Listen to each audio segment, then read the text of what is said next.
Hi guys, this is Manu Mishra. So welcome back with a session जिसमें आज हम लोग 14 सितंबर के द हिंदू न्यूज़पेपर का एनालिसिस करेंगे।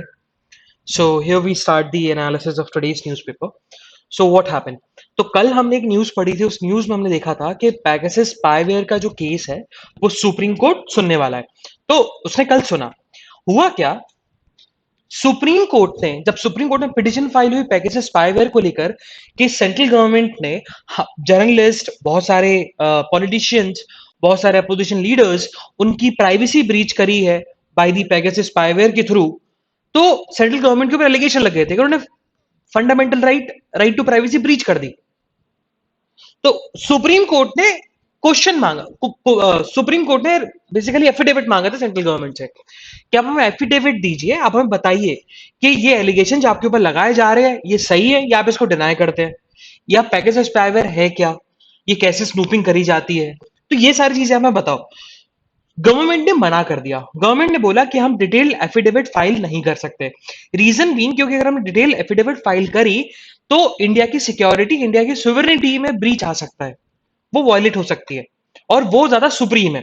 और सुप्रीम कोर्ट ने ये पहले ही बोल रखा है कि अगर हाँ, अगर सेंट्रल गवर्नमेंट एफिडेविट फाइल करती है और उस एफिडेविट फाइल करने से नेशन की सिक्योरिटी या नेशन की सोवरेनिटी ब्रीच होती है, वॉयलेट होती है, तो फिर गवर्नमेंट को फाइल करने की जरूरत नहीं होती है एफिडेविट या कोई भी रिटेलिएशन। तो वही बात सेंट्रल गवर्नमेंट ने बोला कि हम डिटेल्ड एफिडेविट फाइल नहीं कर सकते क्योंकि नेशनल सिक्योरिटी कॉम्प्रोमाइज हो सकती है। ओके। सो इसी के चलते सुप्रीम कोर्ट ने इंटरिम ऑर्डर पास कर दिया। अब इंटरिम ऑर्डर क्या होता है? इंटरिम ऑर्डर मींस कि अभी भी केस पेंडिंग है, ड्यूरिंग द लिटिगेशन आप कुछ रिलीफ प्रोवाइड कर दो, आप बीच में ही कुछ रिलीफ या कुछ ऑर्डर प्रोवाइड कर दो। तो वही हुआ, सुप्रीम कोर्ट ने इंटरिम ऑर्डर पास किया। और एक्सपेक्टेशन वही है सुप्रीम कोर्ट की कि सुप्रीम कोर्ट की एक्सपेक्टेशन वही है कि central government counter affidavit file करे शायद। Moving further, so it's about कि हमने कल भी एक न्यूज में पढ़ा था कि यूएस के जो क्लाइमेट एनवॉय हैं जॉन कैरी, तो जॉन कैरी इंडिया में आने वाले थे और इंडिया में आए और वो इंडिया के इन्वायरमेंट मिनिस्टर भूपेंद्र यादव से मिले और इंडिया और यूएस के बीच में टाई अप होगा ग्रीन एनर्जी को लेकर। अच्छा, हम ग्रीन एनर्जी की बात करें तो इंडिया ने इंडिया का एक गोल था। इंडिया गोल था कि 178 गीगावाट रिन्यूएबल एनर्जी वो लोग प्रोड्यूस करेंगे बाय द ईयर ऑफ 2020 2021, और by the year of 2030 450 gigawatt वो लोग एनर्जी प्रोड्यूस कर देंगे, रिन्यूएबल एनर्जी प्रोड्यूस कर देंगे। अब जब हम बात करें ना, तो अभी की हम बात करें तो इंडिया सस्टेनेबल डेवलपमेंट या रिन्यूएबल एनर्जी के ऊपर बहुत रैपिडली तरीके से ग्रोथ कर रहा है। जो गोल था उनका 2030 में to installed 450 gigawatt of renewable energy, वो उन्होंने अचीव कर लिया 2021 में। 2021 में ये चीज अचीव हो चुकी है। उससे भी ज्यादा, मतलब 478 गीगावाट इंस्टॉल हो चुकी है, 76 गीगावाट इंस्टॉल हो चुकी है 2021-22 की ईयर में। और वही बात अभी इंडिया फिर से, जो उसका गोल था 2030 तक to install the renewable energy, वो उसको 875 गीगावाट करने वाली है। और इसी के चलते इंडिया और यूएस के बीच में ग्रीन ग्रीन एनर्जी का टाइप हुआ है। यूएस बोल रहा है इंडिया को कि आप ग्रीन एनर्जी पे काम करते रहिए, रिन्यूएबल एनर्जी को इंस्टॉल करते रहिए, और हम आपको फंडिंग, हम आपको हेल्प प्रोवाइड करते रहेंगे। फंड, टेक, जो भी चीज हमको हो सकती है हेल्प, वो हम हेल्प आपको प्रोवाइड करेंगे। ये यूएस ने भरोसा दिलवाया है। मूविंग फर्दर, सो हम इन्फ्लेशन की बात करें, महंगाई की बात करें, तो महंगाई अगस्त के मंथ में 5.3% से डिप आया है। ओके। सो देखो, इन्फ्लेशन में डिप आया है तो इन्फ्लेशन बढ़ता घटता रहता है, क्योंकि जब, अब इन्फ्लेशन दो तीन तरीकों से बढ़ता रहता है ना। मार्केट मार्केट में प्राइस अप डाउन दो तीन चार तरीकों से हो सकता है, दो तीन तरीकों से होता रहता है। पहला, डिमांड और सप्लाई के बीच में, अगर डिमांड बढ़ जाए तो ऑब्वियस सी बात है कि प्राइसेस बढ़ जाएंगे, इन्फ्लेशन बढ़ेगा। डिमांड घट जाए तो प्राइसेस घट जाएंगे। एक होता है अगर आप प्रोडक्शन कॉस्ट बढ़ा दो। अब कोई चीज, पहले अगर फोन अगर 10,000 रुपए का बनता था तो उसको मार्केट 15,000 का मिलता था, है ना। अगर 10,000 का बनता था तो 5,000 प्रॉफिट, 15,000 का बिकता था। लेकिन अगर फोन की प्रोडक्शन कॉस्ट अब 15,000 हो जाए तो वो फोन 20,000 में बिकेगा। तो ऐसे प्राइस बढ़ जाते हैं। एक होता है बिल्ट इन। अब बिल्ट इन का मतलब कि आपकी सैलरी बढ़ रही है, सैलरी के साथ साथ इन्फ्लेशन भी बढ़ रहा है, महंगाई भी बढ़ रही है। तो ये ऐसे 3 तरीके होते हैं जिससे इन्फ्लेशन बढ़ता है। हाँ, हमेशा याद रखना जब भी इकोनॉमिक्स की बात आती है ना न्यूज़पेपर में, तो इकोनॉमिक्स के टर्म समझो, उनके कॉन्सेप्ट समझो। अब व्हाट इज़ इन्फ्लेशन? अब इन्फ्लेशन क्या होता है? महँगाई। अब महँगाई से इम्पैक्ट क्या पड़ता है मार्केट के ऊपर? है ना? सेविंग्स में मार्केट बढ़ेगा कि मार्केट घटेगा? ये भी आप जज कर सकते हो। क्योंकि अब इन्फ्लेशन डिक्रीज़ हुआ मतलब लोगों के पास सेविंग्स बढ़ेंगी। है ना? लोगों का कम पैसा खर्च होगा, सेविंग्स बढ़ेगी तो लोग इन्वेस्ट करेंगे, तो ऑब्वियस सी बात है शेयर मार्केट बढ़ेगा। तो ये सारी जो economic is very interesting and interconnected with each other, बहुत इंटरकनेक्टेड है हर चीज, मतलब market economy it's very interesting thing, and उसके साथ साथ थोड़ी सी इंटरकनेक्टेड भी होती है, लॉजिकल चीजें होती हैं। सो रीड इट, उनके बारे में थोड़ा समझो, बहुत सारी चीजें आप कनेक्ट कनेक्ट करते हुए ले जाओगे। Moving further, so this is something about city. तो हमें सिटी के बारे में नहीं पढ़ना है, लेकिन हाँ एक चीज हमें पढ़नी है, that is about the sedition law. अच्छा, ये उमर खालिद वाला इशू बहुत चल रहा है, तो सेक्शन जो है, सेक्शन आपका 124 कैपिटल है, उसके बारे में पढ़ना है कि 124 कैपिटल है जो कॉलोनियल एरा लॉ है, जो सिडिशियस लॉ, जो सिडिशन के बारे में बताता है, तो उसके बारे में पढ़ना है आपको कि कौन फाइल कर सकता है, कैसे फाइल हो सकती है, क्या प्रॉब्लम है इससे सेक्शन 124 कैपिटल में। गूगल पे सर्च करना 2-3 आर्टिकल्स हिंदू से रिलेटेड, हिंदू न्यूज़पेपर से ही, उनमें से पढ़ना, ठीक है। बहुत ही इंपॉर्टेंट हो जा रहा है because of the Umar Khalid, बहुत ज्यादा लाइमलाइट में आ रहे हैं अभी धीरे धीरे। मूविंग फर्दर, तो सिटी के बारे में पढ़ना नहीं है, skip the city news. Same goes with the north east page. So the southern page की हम बात करें, सदर्न पेज में तमिलनाडु से एक न्यूज आ रही है। तमिलनाडु की असेंबली, तमिलनाडु की लेजिस्लेटिव असेंबली में कल एक बिल पास हुआ अबाउट दी नीट के एग्जाम को लेकर। अब है क्या, होता क्या है, जैसे आईटी एग्जाम होते हैं, तो आईटी एग्जाम्स में क्या होता है, आईटी मेंस होता है, आईटी एडवांस होता है। तो आईटी मेंस देते हो आप तो आपको एनआईटीज मिल जाते हैं, या और कुछ लोअर आईआईटीज मिल जाते हैं, और आईटी एडवांस देते हो तो फिर आपको टॉप रैंकिंग आईआईटीज मिलता है अगर आपकी अच्छी रैंक आती है। तो वैसे ही मेडिकल एग्जाम, मेडिकल कॉलेजेस में एडमिशन लेने के लिए नीट का एग्जाम होता था। Okay, so national eligibility cum entrance test. तो इंडिया में जितने भी मेडिकल कॉलेजेस हैं, चाहे स्टेट के भी हैं, जो भी नीट के अंडर में आते हैं ना, सो स्टेट कॉलेजेस भी हो गए, चाहे सेंट्रल बॉडी कॉलेजेस भी हो गए, तो इन सब का एग्जाम होता था। और जिनकी रैंक अच्छी होती है, रैंक के बेसिस पे कॉलेज अलॉट होते थे, जिसमें तमिलनाडु के स्टेट मेडिकल कॉलेजेस भी आते थे।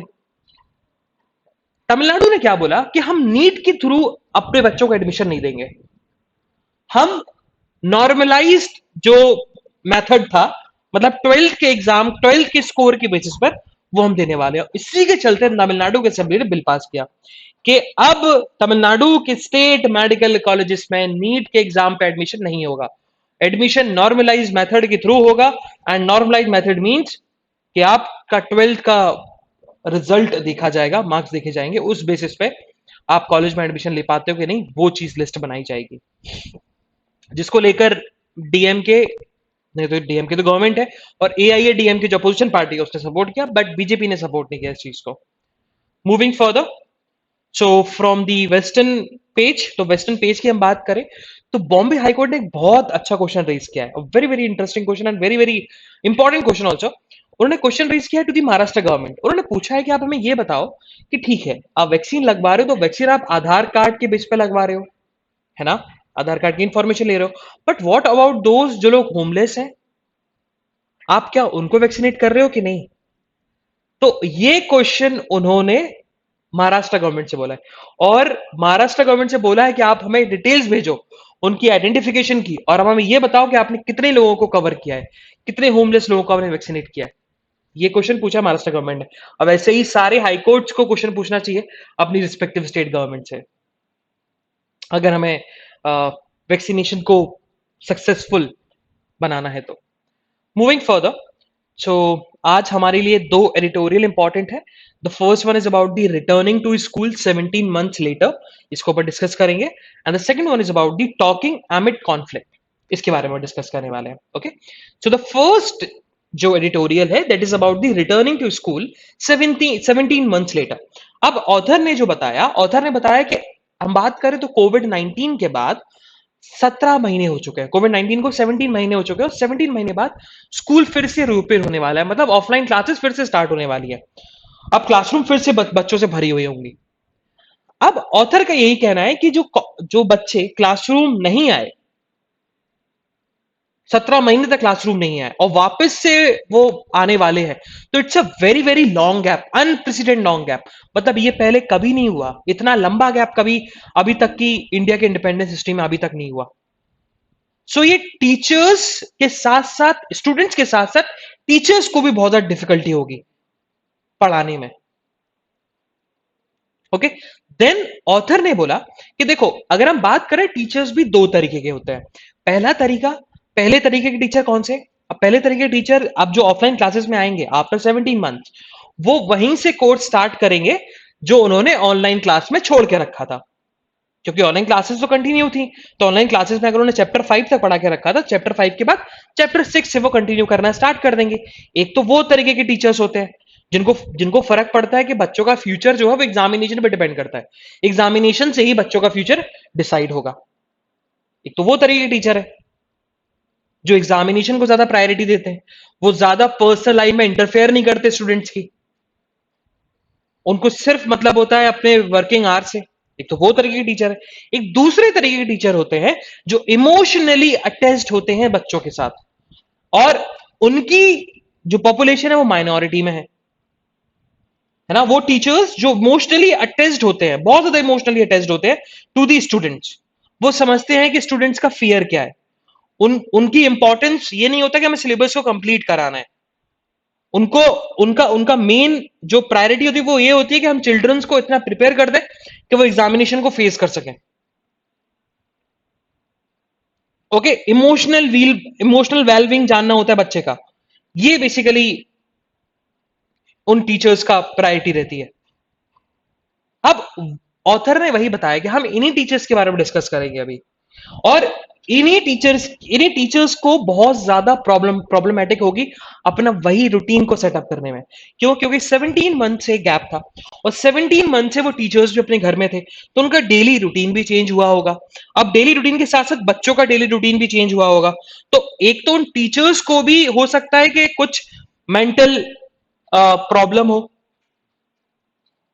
तो जब उनको खुद को मेंटल प्रॉब्लम हो तो बच्चों से कैसे वो इमोशनली अटैच्ड होंगे? क्योंकि बच्चे are the childrens are the most vulnerable for the mental harassment. तो वो टीचर्स के लिए भी प्रॉब्लमेटिक हो जाएगी और बच्चों के लिए भी प्रॉब्लमेटिक है कि बच्चों की प्रॉब्लम कोई सुनने वाला नहीं होगा। अब उन्होंने बताया गैप इंपैक्ट, ये गैप का इंपैक्ट क्या है ना।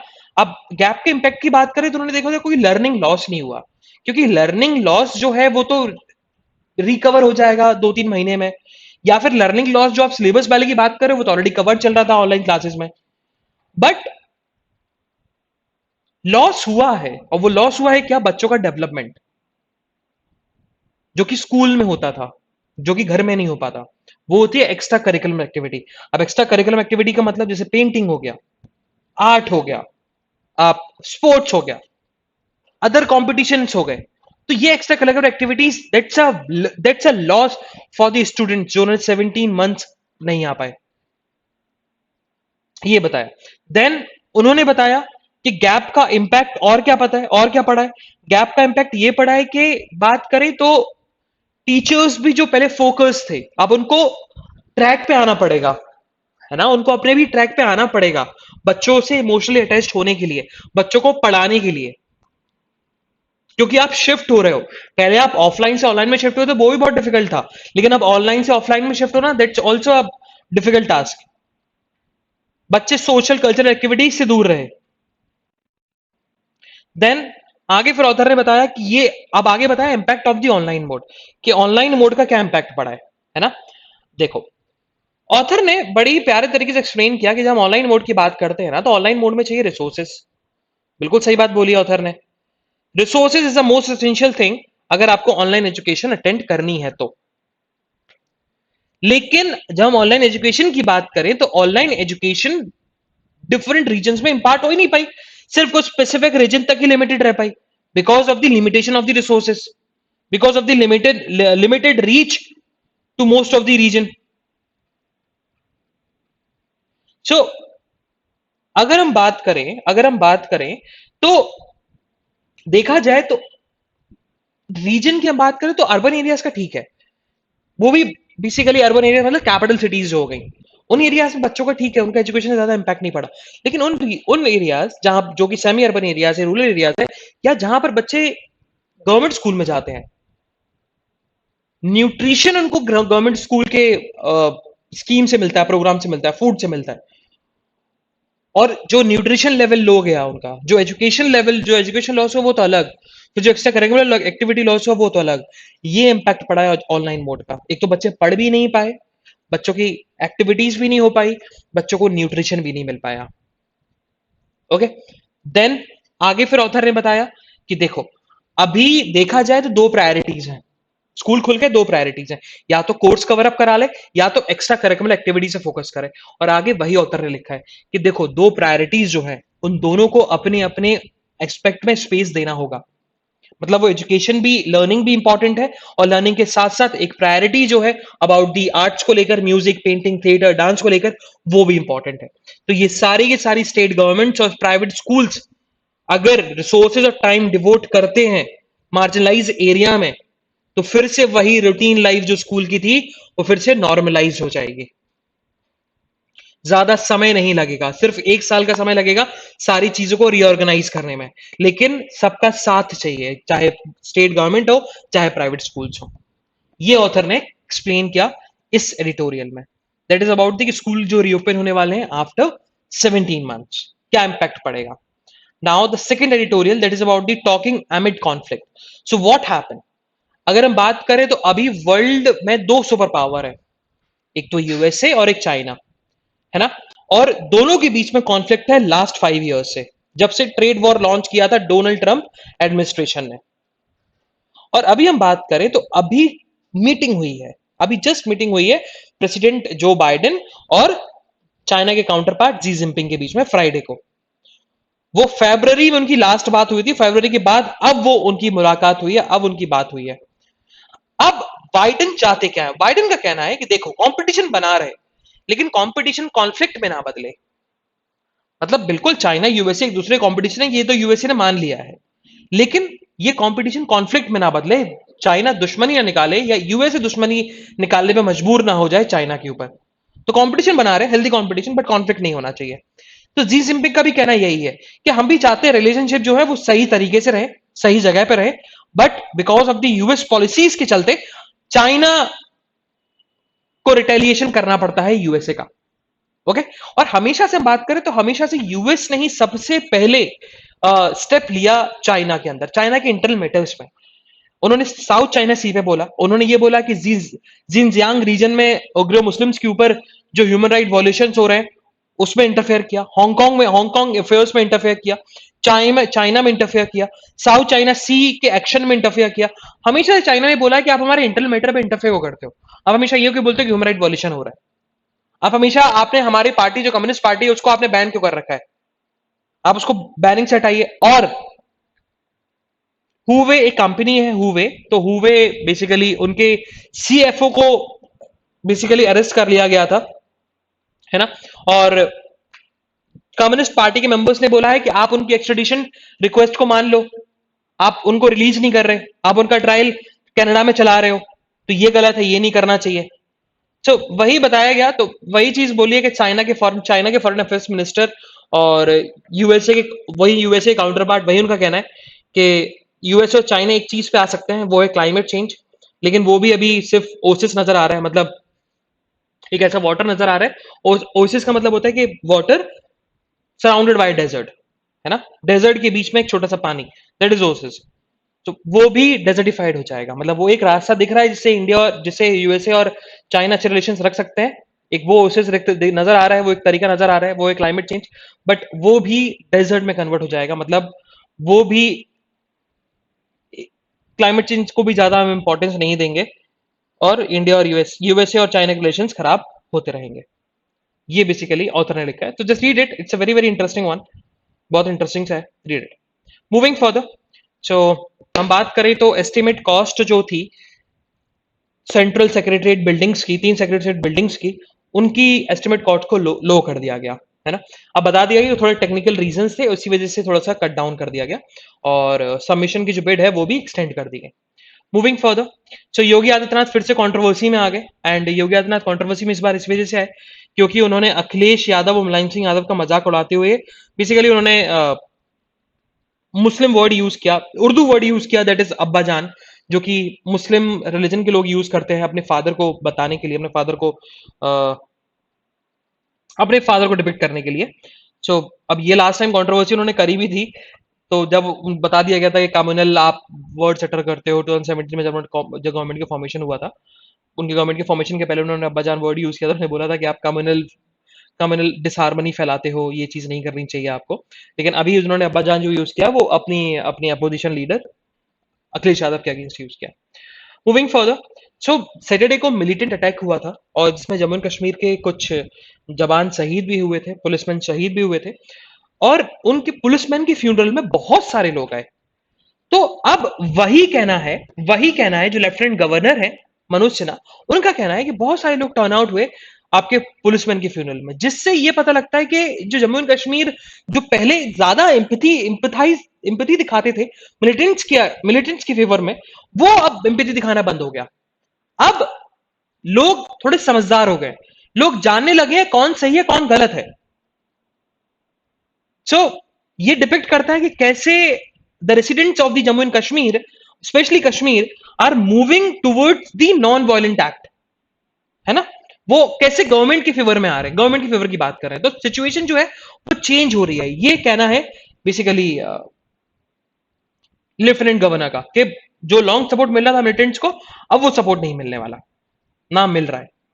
मूविंग फर्दर, सो भूपेंद्र पटेल उन्होंने ओथ ले ली है गुजरात के चीफ मिनिस्टर की पोजीशन के। ओके, मूविंग फर्दर, सो देखो एफसीआरए क्या होता है? फॉरेन कंट्रीब्यूशन रेगुलेशन एक्ट 2010 में जो एक्ट आया था। अब फॉरेन कंट्रीब्यूशन रेगुलेशन एक्ट जो है वो ये उसमें अमेंडमेंट आया था रिसेंटली, उसने ये बोला था कि जो भी एनजीओस बाहर से फंड ले रही हैं, फॉरेन फंड ले रही हैं, तो उनको अपना अकाउंट खुलवाना पड़ेगा एसबीआई के अंदर विद इन कुछ मार्च फिक्स था। लेकिन वो बिकॉज ऑफ द कोविड-19 बहुत सारे लोग नहीं खुलवा पाए, तो एक्सटेंशन की बात भी करी थी, सेंट्रल गवर्नमेंट ने एक्सटेंशन दिया भी था, लेकिन तब भी बहुत सारे लोग जो है, बहुत सारे एनजीओ नहीं खुलवा पाए।